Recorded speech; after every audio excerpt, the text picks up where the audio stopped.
Naaman was the captain of the Syrian army, and the Syrian king had great respect for him and considered him to be a great man because the Lord God had used Naaman to give Syria victory in battles.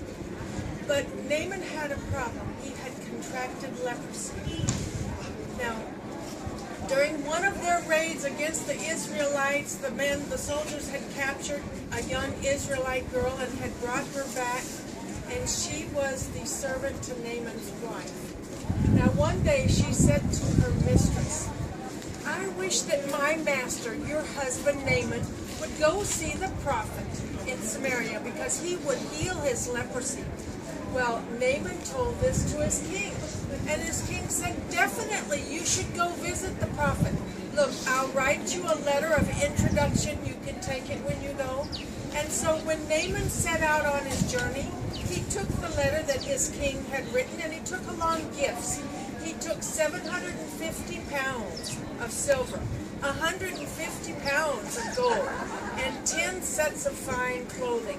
Now, when he came to where the prophet was, he gave the letter to the king, and the king read it, and it said, "I'm sending you my servant, the commander of my army, so that you can heal him of his leprosy." Well, when the king read that, he was really upset.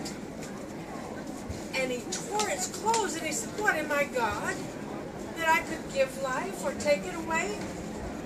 What's he trying to do, pick a fight with me?" And so when the prophet heard that the king had become upset and had torn his clothes, he said, "Send the man to me, then he'll know that there's a prophet in Israel." So Naaman came to visit the prophet, came in front of his house together with his chariot and his men, stopped there, and the prophet Elisha sent out his servant with a message.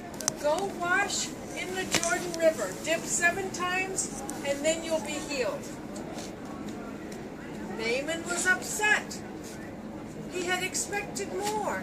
He said, "I thought that surely for me, the man himself would come out and stand here and call upon the name of the Lord his God and wave his hand over my leprosy, and he would heal my leprosy.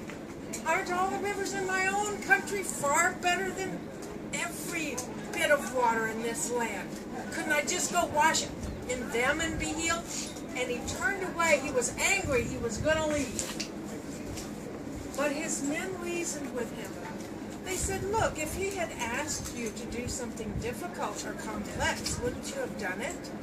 But he's asked you to do something really easy. Isn't it worth a try?" So Naaman changed his mind. He went down to the Jordan River, and he did as the prophet had told him to do. He dipped in the water, and when he came up after that 7th dip, look, his skin was just like the skin of a young boy. He was totally healed. So he went back to Elisha, the prophet of God. And he said, "Now I know that there's no other God in the whole world except for here in this land. Please accept some gifts from me." But Elisha said, "No, as surely as the Lord lives, I won't accept any gifts from you." And he begged him, "Please take something. I'm your servant. Take something." And he wouldn't take anything from him. And he said, "Well, all right. Then please let me take some dirt from this place, as much earth as 2 of my mules can carry, and I'll take it back with me. Then I will kneel on that dirt to worship the true God."